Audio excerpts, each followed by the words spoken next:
حبايبي الغاليين، ازيكم؟ اتمنى تكونوا بخير وسعادة. وصفتنا النهاردة من الوصفات الرائعة اللي ريحتها بجد بتملى البيت كله دفى، حاجة كده طعمة. هنعمل النهاردة سينابون رولز، بس هنعمله بشكل جديد ان شاء الله يعجبكم قوي. يلا بينا نشوف عملنا ازاي. في البداية هنحتاج كوب حليب دافي، هنحط عليه بيضة، وطبعا طالما في بيض يبقى لازم نص معلقة صغيرة فانيليا ومعلقة صغيرة خل. ننزل عليهم بمعلقة كبيرة خميرة ومعلقتين كبار سكر، نقلبهم بقى مع بعض كويس. بعد كده هننزل عليهم ب4 أكواب دقيق مخبوزات أو دقيق جميع الاستعمالات، وعليه معلقة صغيرة مليانة بيكنج باودر وربع معلقة صغيرة ملح ومعلقتين كبار حليب بودر. نعجن بقى كويس قوي لحد ما الدقيق كله يلم معانا. ننزل بقى بربع كوب زبدة وممكن زيت، بس الزبدة بتدي طعم احسن. نعجن بقى كويس لحد ما العجينة تبقى ناعمة معانا. نغطي عليها ونسيبها ساعة في مكان دافي عشان تخمر. والعجينة بتخمر نحضر بقى الحشو، عبارة عن كوب سكر بني، لو مش متوفر نستخدم سكر أبيض عادي. نحط عليه 3 معالق كبار قرفة ومعلقة كبيرة كاكاو خام، والكاكاو الخام اختياري. نقلبهم سوا وننزل عليهم بنص كوب زبدة. نعجنهم كويس مع بعض لحد ما يبقوا عجينة زي دي بالظبط. نركن الحشوة الجميلة دي بقى على جنب، هنحتاجها كمان شوية. وده شكل العجينة بعد التخمير. ناخد العجينة بقى ونرش دقيق بسيط ونفردها ونقسمها لجزئين قد بعض.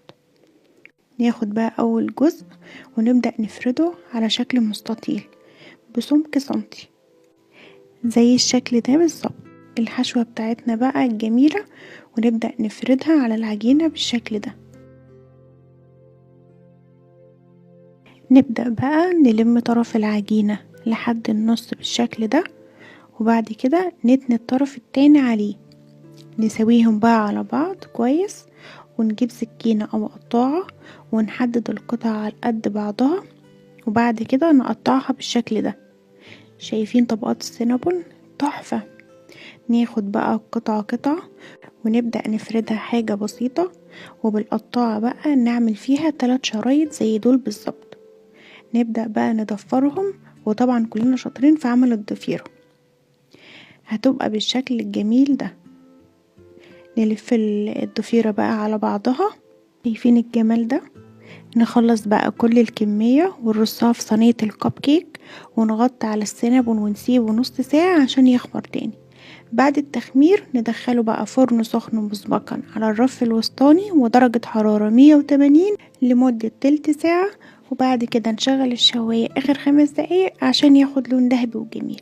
وده شكل السينابون رول بعد ما خرج من الفرن. نسيبه بقى يهدى شوية ونحاول نسلكه بشويش من الصينية.